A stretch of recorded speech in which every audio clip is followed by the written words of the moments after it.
आखिर जब वाइन के पैसे बढ़ते हैं, दारू के पैसे बढ़ते हैं, उसका देखो हर चीज का विरोध होता है। महंगाई बढ़ रही है, हर कोई बोला महंगाई है, बेरोजगारी है, हर कोई चिल्ला रहा है, हर जगह टीवी चैनल में सब मैं देख रही हूँ।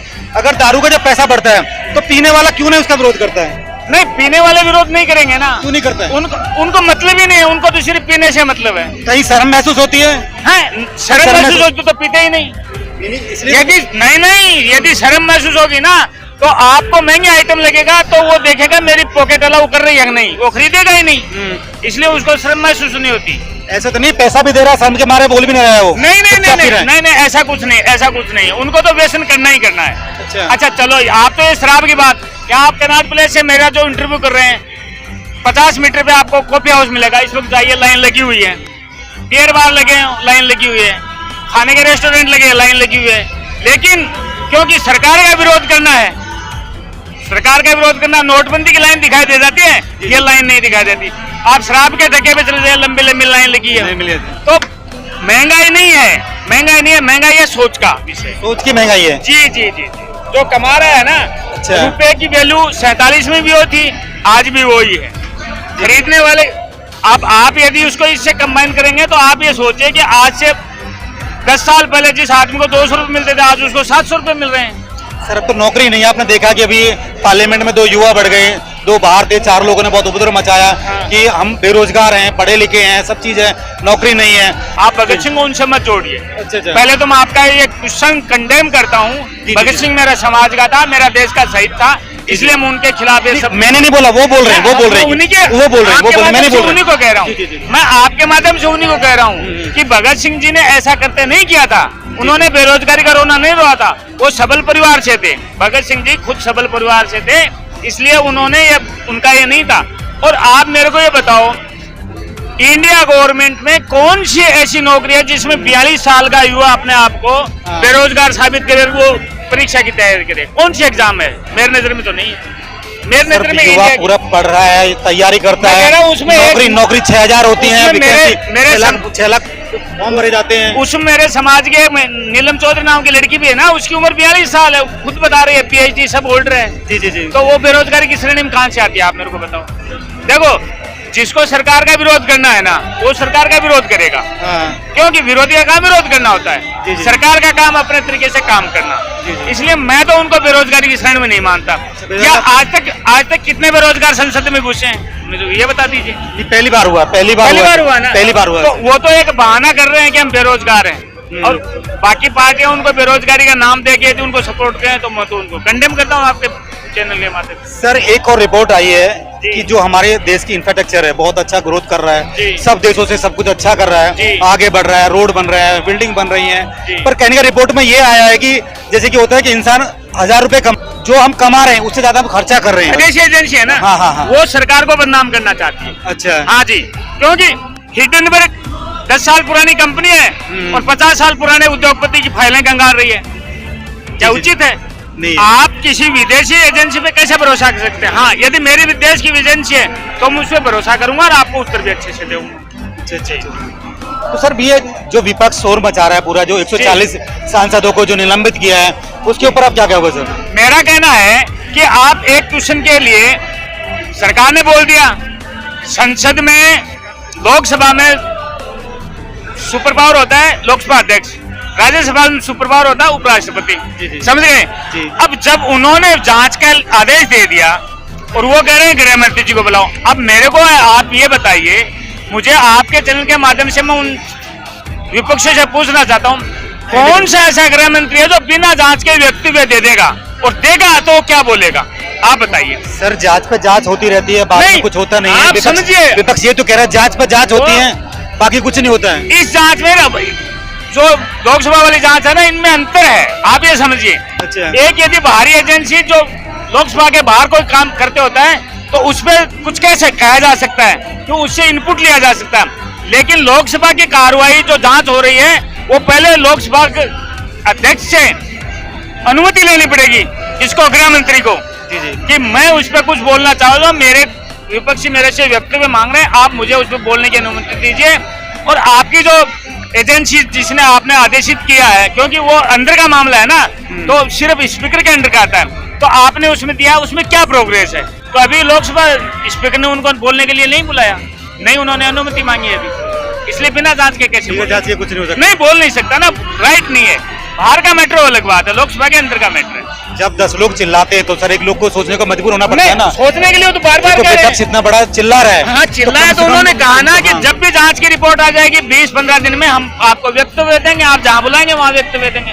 लेकिन आप उसी क्वेश्चन को लेके आप लगातार 4 दिन तक लोकसभा नहीं चलने देंगे, राज्यसभा नहीं चलने देंगे, तो ये कौन सा लोकतंत्र? आप मेरे को बता दो, लोकतंत्र कौन सी परिभाषा? सर आम आदमी पार्टी के अंदर केजरीवाल हैं, उन पे 2 बार नोटिस आ चुका है, दोनों बार को उन्होंने जवाब दिया है। अभी भी वो पंजाब में बोले कि मैं वहाँ हूँ, मेडिकल सेंटर में गए हैं वो करने के लिए, तो उस पर आप क्या कहना चाहोगे? मेरा कहने का मतलब है देखो, केजरीवाल जी के पास जब कोई भी एजेंसी जांच के लिए भेजती है नोटिस, तो उसका जवाब या तो खुद जब उनको पेश होने के लिए तो तीसरा नोटिस है तो उनको पेश होना चाहिए था, अब नहीं हो रहा। 2 नोटिस हुए हैं, 2 नोटिस नहीं, दूसरा तीसरा हो गया। हाँ तीसरा नोटिस है, 2 पहले उन्होंने कंडेम कर दिए थे, तीसरा नोटिस है। और तीनों में उनको खुद को बुलाया गया था, लेकिन अब नहीं जा रहे हैं। आपको कोई एजेंसी बुला रही है जांच के लिए तो आप नहीं जा रहे, जांच से आप भाग रहे हैं, इसका मतलब कहीं न कहीं या तो दाल में काला है। सर वो ये कह रहे हैं कि हमारे जो और मंत्री हैं वो राजनीति के तहत अंदर किए गए हैं, अभी तक किसी के पास कोई नोटों का बंडल नहीं मिला है, कोई प्रूफ नहीं मिला है,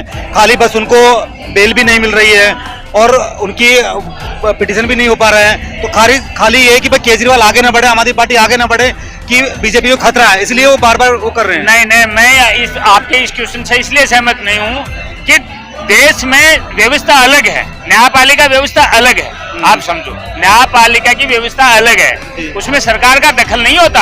हाँ, आप विपक्ष के नाते कहने को कुछ भी बोल सकते हैं, क्योंकि स्वतंत्र देश है ना ये, तो कुछ भी कहीं भी कुछ भी बोल दो। जब प्रधानमंत्री को चोर बोला जा सकता है तो किसी को कुछ भी बोल दो।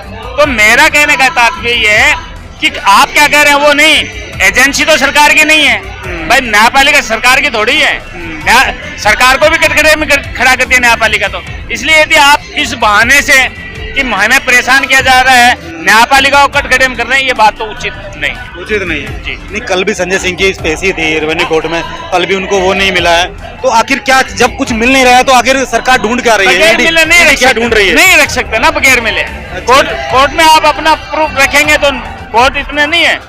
देखो देश के लोकतांत्रिक देश के कोर्ट की ऐसी अच्छी व्यवस्था है कि वहाँ सबकी बात सुनाई जाती है। एक आतंकवादी जिसको फांसी दी जाती है उसके लिए भी रात को 2 बजे दोबारा कोर्ट खुलता, आप समझे। इसलिए आप न्यायपालिका पे एक प्रश्नवाचक चिन्ह खड़ा कर रहे हैं, ये उचित नहीं है। क्यों? यदि उचित होता तो उनको हम नहीं कह रहे आम आदमी पार्टी आपकी पार्टी के लिए, आम आदमी पार्टी के लिए बोल रहा हूँ मैं, आपके लिए नहीं बोल रहा। मेरा कहने का मतलब है जब एक आतंकवादी पूरे देश को पता है, एजेंसियों ने उसकी प्रूफ कर दी, कोर्ट ने उसको सजा दे दी, लेकिन फिर भी उसको 4 घंटे पहले फिर कोर्ट खुलता उसके लिए। यदि व्यवस्था सही नहीं हो तो नहीं खुलता कोर्ट। बाकी देशों में ऐसा थोड़ी होता है, दे दिया तो दे दिया, नहीं। लेकिन इस देश की ये खूबसूरती है कि एक आतंकवादी के लिए भी रात को 2 बजे कोर्ट खुल सकता है। तो इसलिए संजय सिंह जी तो अलग कोर्ट थोड़ी बना रखा उन्होंने, तो ये सोच गलत है मेरे हिसाब से। तो ये कोई एक तरीके से राजनीतिक लाभ लेना चाह रहे हैं, राजनीतिक लाभ के लिए करना चाह रहे हैं। सर IND गठबंधन बना है अभी, वो सारे एक मुश्त हो गया, अभी 19 तारीख में मीटिंग हुई है पूरा, और उसमें अरविंद केजरीवाल और ममता बनर्जी ने खड़गे जी का नाम आगे किया है। तो ये कहीं ना कहीं राजनीति है क्या है यार? राहुल जी को पप्पू समझा कि राहुल जी ने माननीय प्रधानमंत्री जी को अब शब्द बोला था कुछ करके, तो वो पप्पू हैं या फिर कुछ और है क्या है? नहीं, जो शब्द आपने काम में लिया ना वो तो मैं नहीं ले सकता, क्योंकि मेरे लिए पार्टी कोई भी हो, नेता सब मेरे लिए सम्मानित है। मेरा विचार कुछ भी हो सकता है, लेकिन जो शब्द आपने अभी लिया ना, मैं वो इसलिए काम में नहीं लेना चाहता। मेरा कहने का मतलब है कि उनमें जहां तक आप समझ रहे हो ना, उनमें राजनीतिक कैपेबिलिटी है नहीं। अब एक यदि आप अपने परिवार का सहारा लेकर राजनीति करना चाह रहे हैं, वो लंबे टाइम नहीं चल सकती, क्योंकि लोग समझते हैं पहले यूट्यूब का जमाना नहीं था, इंटरनेट नहीं था लोगों के हाथ में, आज तो 1 मिनट बाद में हर चीज हाईलाइट वायरल हो जाते हैं, तो हर आदमी समझता है। फिर ये कोई कहते हैं मोदी मैजिक है, मोदी मैजिक नहीं है, ये लोगों के विचार चेंज हो रहे हैं कि भाई पहले हम अंधेरे में रहे हैं, और ये इन्होंने जो ममता बनर्जी, पहले बल्ब का जमाना था, LED का जमाना है। हाँ, मेरा कहने मतलब जो ममता बनर्जी ने जो पासा फेंका है ना, वो उन्होंने बड़ा सोच समझ के और IND गठबंधन को बिखराने के लिए ही पासा फेंका है जी। अब जैसे कि उत्तर प्रदेश में है, उत्तर प्रदेश में अखिलेश जी हैं, वो पूरी सत्ता में है, ठीक है, वो उनको वहाँ जगह नहीं देंगे। बाकी सभी का मतलब कहेंगे कांग्रेस को नीचा दिखाने के लिए सबने क्या रहे क्या है। भैया आप मेरी ये बात बाइट नोट करके रखना जी। ईडी गठबंधन के 26 दल हैं, 75 सीटों में ये सिमट जाएंगे। कितनी 75 सीट 75 सीट जी। और मैं आपको जून में फिर मिलूंगा, मैं आप मेरी बाइट रिकॉर्ड करके रखना। 75 में ही रह जाएंगे। इसकी वजह रह जाएंगे। जी, इसकी वजह है एक दूसरे को घसीटेंगे। अच्छा हाँ, जैसे मैं आपको आगे नहीं जाने दूं, आप मेरे को आगे नहीं जाने दो, एक दूसरे को खींचते रहेंगे, बाकी सब यहीं रह जाएंगे, 75 से मर जाएंगे। तो 2024 में क्या होने वाला है?